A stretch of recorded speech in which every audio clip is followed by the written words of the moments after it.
L'interprétation de la science. La vie future.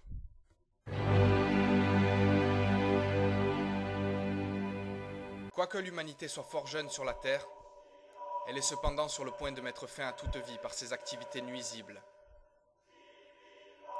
Mais dès que ceux qui font fi des êtres auront disparu à jamais du monde, le monde pourra continuer librement son chemin.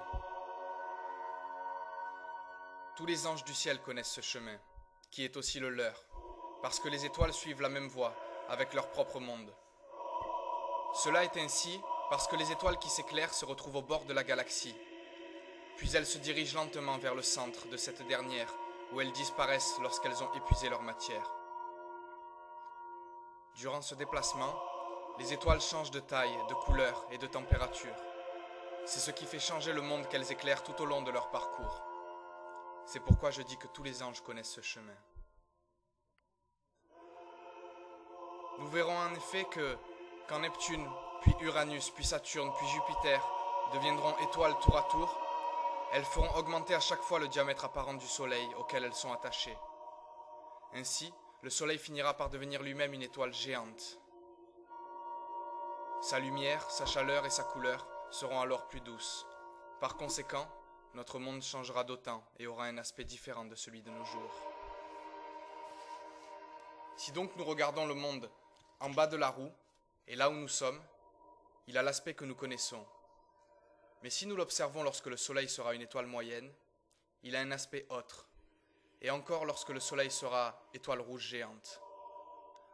La Terre connaîtra ainsi des mondes différents, et il en est de même pour tous les mondes du ciel.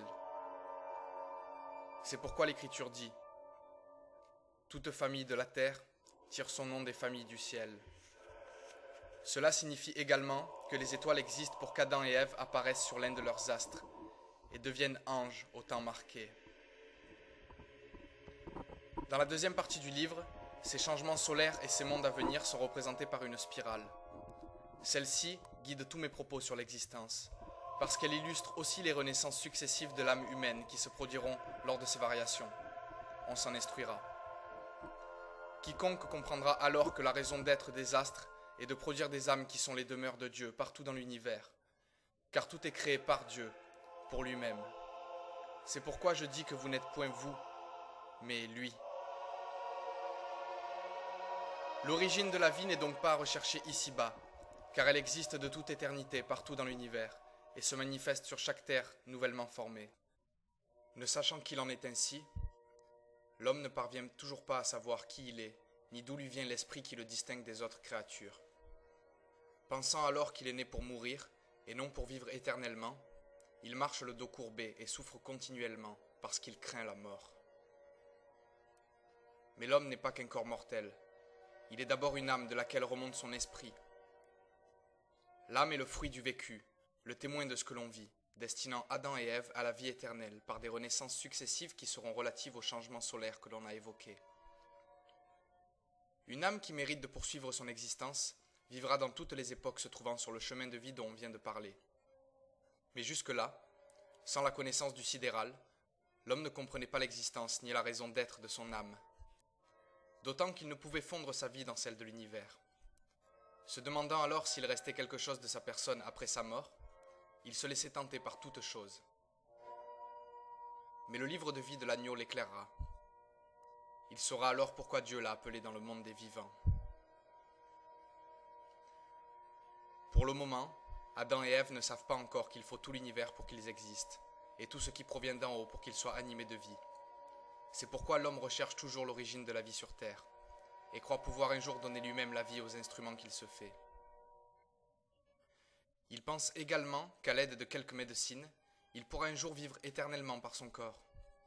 S'estimant au-dessus du Créateur, ses jugements sont inversés dans tous les domaines de la science. Aussi, il ne comprend pas que la mort du corps est indispensable pour mettre un terme aux âmes qui ne méritent plus d'exister. Cette notion de mérite lui échappe, car il ne se sent pas concerné. Alors il croit pouvoir faire tout ce qui lui plaît, sans en être affecté. Puisqu'il n'y a aucune parcelle de l'univers qui ne soit matérielle, y compris l'espace, il est certain que l'âme est matérielle et que tout ce que l'on vit s'inscrit dessus, comme sur un livre. L'essentiel n'est pas alors de savoir où elle se trouve dans le corps, ni quelle forme Dieu lui donne. Il convient mieux de comprendre sa réalité et sa destinée. Aspect de l'être humain. Voici le souffle de Dieu, descendant d'en haut sur terre pour créer l'homme et l'animer de vie, et la façon dont l'esprit se forme à partir de lui. Ce qu'on le reçoit du ciel, sous forme d'ondes subtiles, se compare aux Écritures déjà imprimées sur l'âme avec ce que l'on a vécu, et forme l'esprit qui remonte de soi. D'où la nécessité de vivre depuis l'enfance dans le milieu naturel où tout est vrai. En effet, si les Écritures de l'âme sont entachées de mensonges et d'actes crapuleux, il est certain que l'esprit qui remonte d'elle est inapte à saisir la vérité, car une telle âme est morte. Alors que si elle est inscrite de choses bonnes et véritables, elle fait écho à ce qui descend d'en haut sans le déformer. Elle est alors vivante.